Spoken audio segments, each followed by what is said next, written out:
Picture this. A pristine suburban paradise where every lawn is mowed to exactly 2 inches, and the air smells like fresh-cut grass mixed with the faint whiff of entitlement.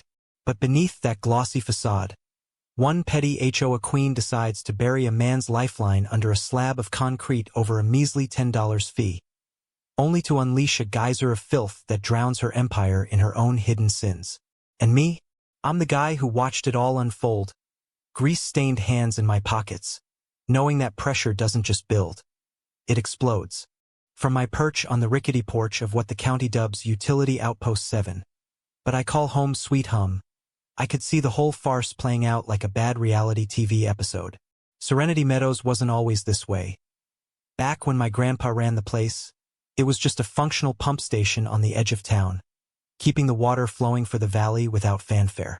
Now, it's surrounded by cookie-cutter McMansions, where folks pay 6 figures to live under the thumb of rules thicker than a phone book.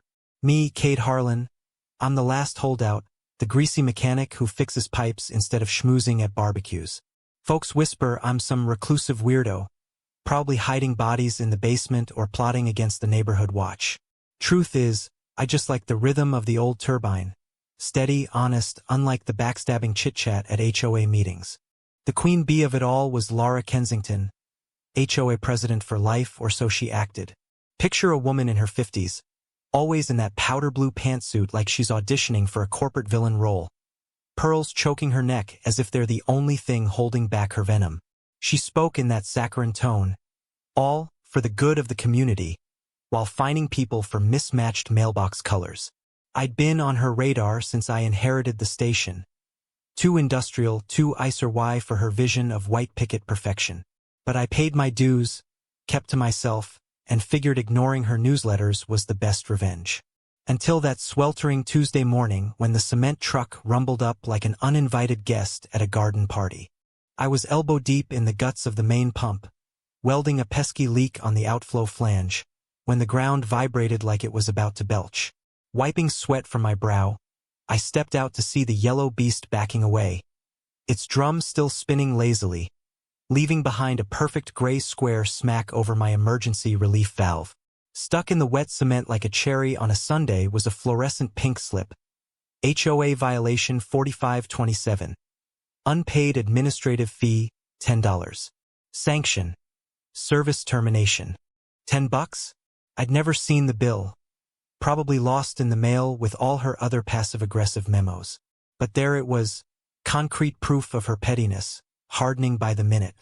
As the truck vanished down the cul-de-sac, I knelt and pressed my ear to the ground. Thrum thrum. Not just the usual pump pulse, this was deeper, like a drill gnawing underground. Laura wasn't just cutting off my water. She was up to something shadier. I didn't panic. Panic's for amateurs. Instead, I grabbed my toolkit and waited.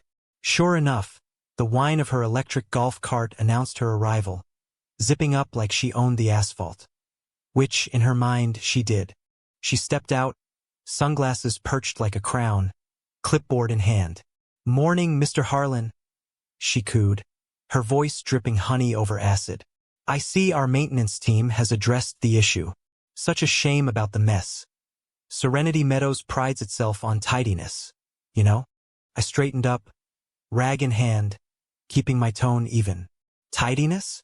You just poured concrete over a municipal relief valve, Laura. That's not a garden ornament. It's the safety net for the whole district's water pressure. Block that, and you're begging for a blowout." She waved it off with a manicured hand, her pearls clinking like tiny chains. "Oh, Cade, always with the dramatics.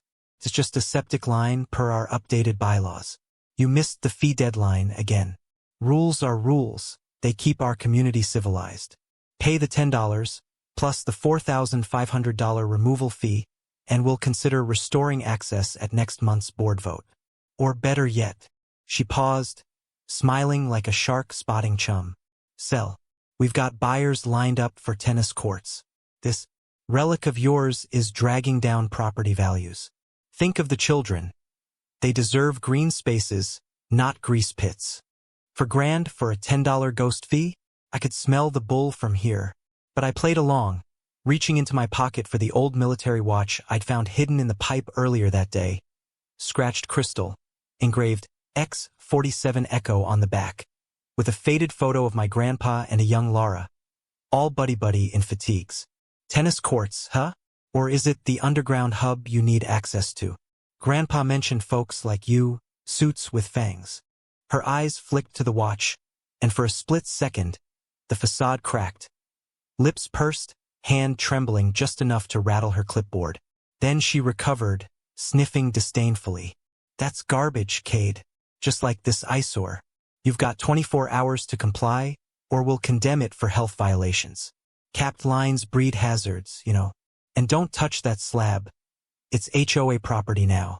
Break it, and you'll be explaining to the sheriff why you're sabotaging community assets. She revved her cart and peeled out, leaving dust and delusion in her wake. I pocketed the watch, feeling its weight like a promise. This wasn't about fees, it was about control. And me? I was done being the neighborhood punchline. Back inside, the station's hum had shifted.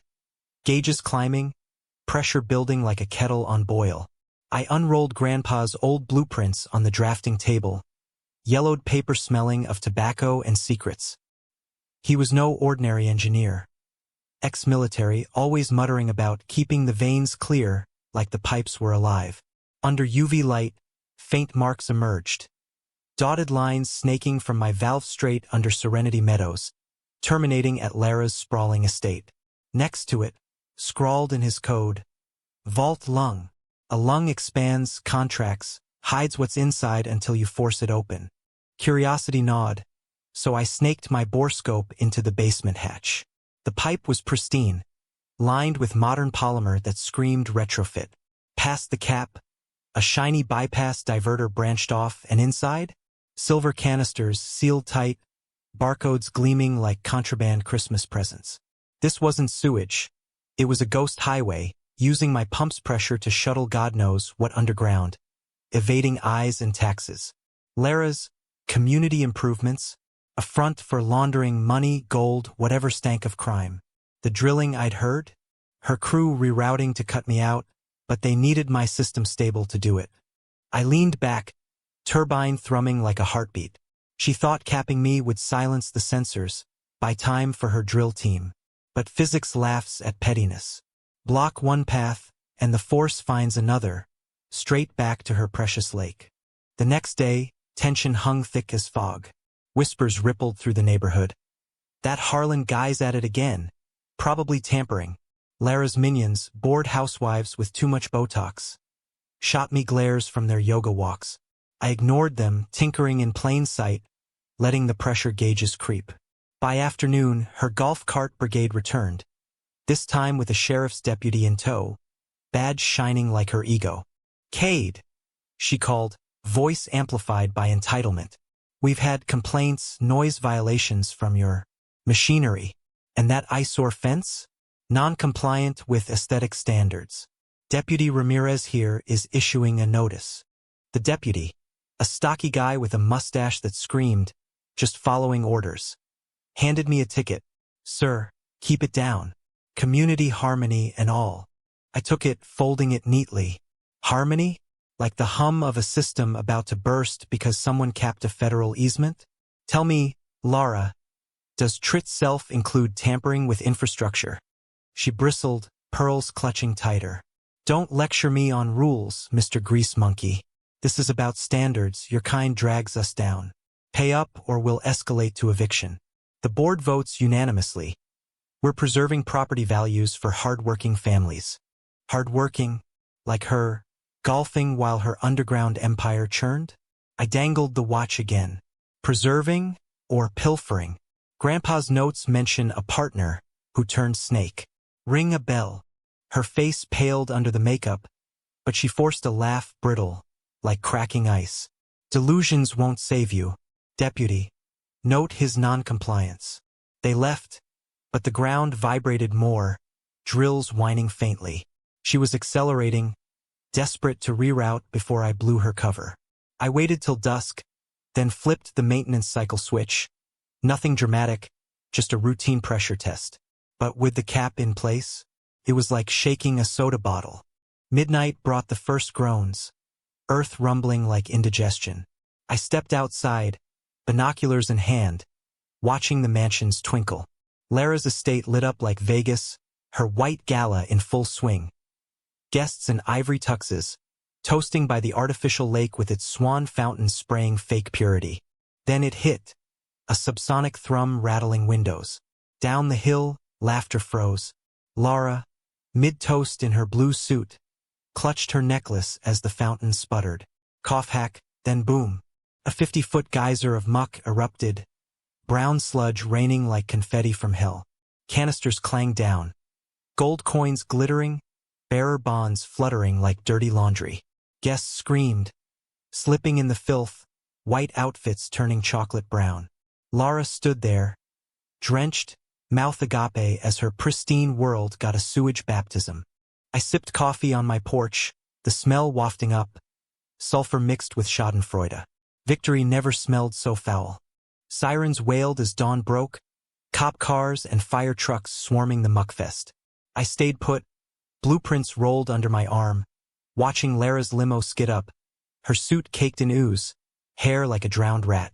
She stormed my gate, finger jabbing like a weapon. You sabotaged us. Arrest him. He's a vandal, a terrorist. Look at my lake. Ruined. Fire Chief O'Malley, an old high school buddy with a belly from too many barbecues, eyed the concrete slab. Cade, what intarnation? I handed over the blueprints. Didn't touch a thing, Chief. HOA capped the relief valve. See the pink slip? System diverted to the secondary line, which, per these maps, feeds straight to their lake. Illegal bypass, by the way. I just ran a standard cycle. If they hadn't blocked it, pressure would have vented harmlessly. O'Malley squinted at Lara. Ma'am, you authorized capping a municipal line over a $10 fee? She sputtered, muck dripping from her pearls. He didn't pay. It's our property. Rules are rules. For the community's sake. Community's sake includes not connecting sewers to recreational water, O'Malley growled. That's EPA federal.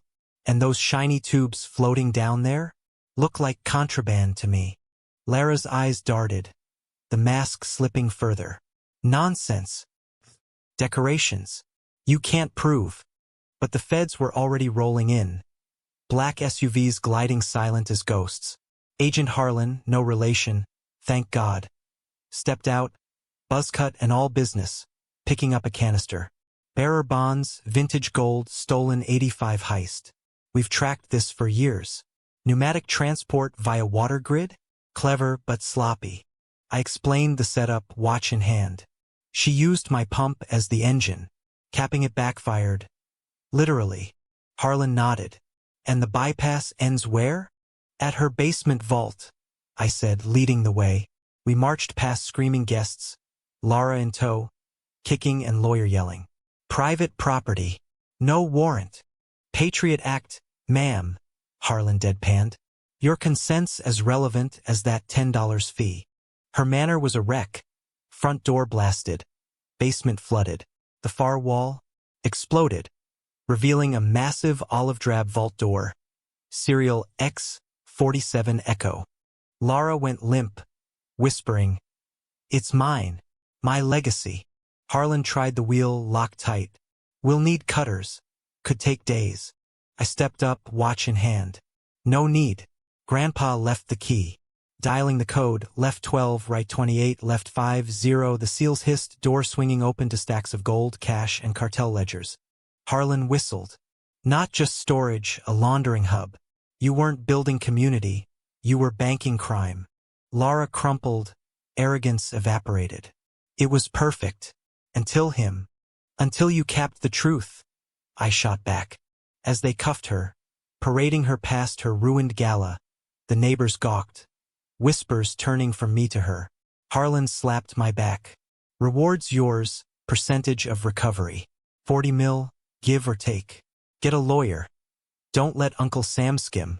Next day, crews jackhammered the slab, valve flowing free. I hung a new sign. Harlan Station, EST 1985. We keep the pressure balanced. Sipping tap water.